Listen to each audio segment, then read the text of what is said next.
उन्हाळा म्हटलं की डोळ्यासमोर काय येतं? थंडगार पेय आणि हो, कैरी. तीच आंबट गोड चवीची कैरी.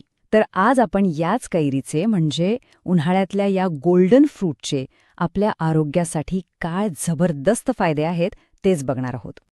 पण एक प्रश्न पडतो की कडक उन्हाळ्यात सगळेजण कैरी खा, पन्हे प्या असं का म्हणतात? म्हणजे फक्त चवीसाठी की यामागे काही ठोस आरोग्यदायी कारणं पण आहेत? चला तर शोधून काढूया याचं उत्तर. सगळ्यात आधी कैरी म्हणजे नेमकं काय? अगदी सोपं आहे. कैरी म्हणजे आंब्याचं कच्चं रूप. तिची खरी ओळख आहे तिची आंबट चव आणि शरीराला थंडावा देण्याचा गुणधर्म. आणि म्हणूनच तर उन्हाळ्यात पन्हे प्यायला इतकी मजा येते नाही का?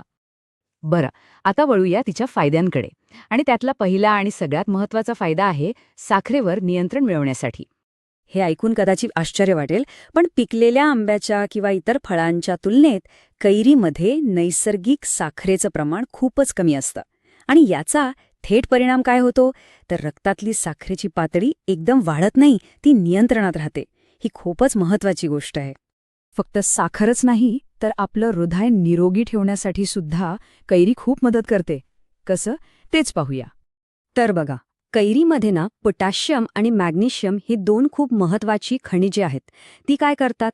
तर शरीरातला रक्तप्रवाह सुरळीत ठेवतात. एवढंच नाही, तर यात मँगीफेरिन नावाचे एक जबरदस्त अँटीऑक्सिडंट पण आहे. हे अँटीऑक्सिडंट आणि इतर जीवनसत्व मिळून रक्तदाब नियंत्रणात ठेवतात आणि पर्यायाने आपलं हृदय तंदुरुस्त राहतं. आता पुढचा मुद्दा आहे पचनशक्ती. उन्हाळ्यात अनेकांना पचनाच्या तक्रारी जाणवतात, बरोबर? तर अशा वेळी कैरी एक उत्तम नैसर्गिक उपाय ठरू शकते. आणि ह्याचं कारण आहे तिच्यात असलेलं एक खास एन्झाईम. या पाचक एन्झाईमचं नाव आहे अमायलेज. हेच आपल्या पचनक्रियेत खूप महत्वाची भूमिका बजावतं.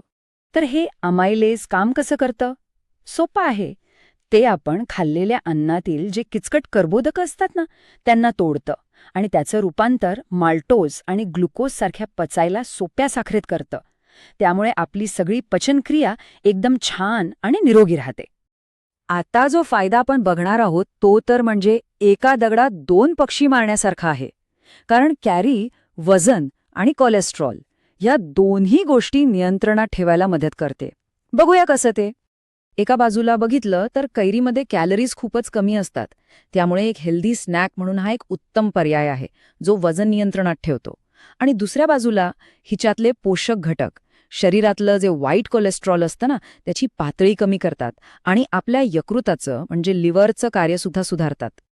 आणि इतकंच नाही, कैरी आपलं शरीर आतून स्वच्छ करायला म्हणजे डिटॉक्स करायला सुद्धा मदत करते. शरीरातली सगळी घाण बाहेर टाकण्याच्या प्रक्रियेला ती चालना देते. आणि याचा परिणाम म्हणजे आपली पचनसंस्था आणखीनच निरोगी राहते.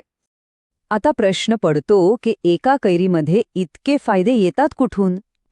तर ह्या सगळ्या फायद्यांमागे आहे तिचा व्हिटॅमिन्सचा खजिना. कैरीमध्ये vitamin C, vitamin K, vitamin A, बी6 आणि फोलेट यांसारखे अनेक आवश्यक जीवनसत्व भरलेली असतात. चला, तर मग एकदा पटकन आठवूया की आपण काय काय बघितलं. केरीमुळे साखरेवर नियंत्रण मिळतं, हृदय निरोगी राहतं, पचनक्रिया सुधारते, वजन नियंत्रणात ठेवायला मदत होते आणि महत्त्वाचं म्हणजे कोलेस्ट्रॉलही कमी होतं. खरंच, एका छोट्याशा फळात कितीतरी गुण दडलेले आहेत. तर ही सगळी माहिती ऐकल्यावर मनात एक विचार येतोच की या उन्हाळ्यात या आंबट, गोड, आरोग्यदायी फळाचा पुरेपूर फायदा कसा घेता येईल, जेणेकरून चवीसोबतच आरोग्याचीही काळजी घेतली जाईल.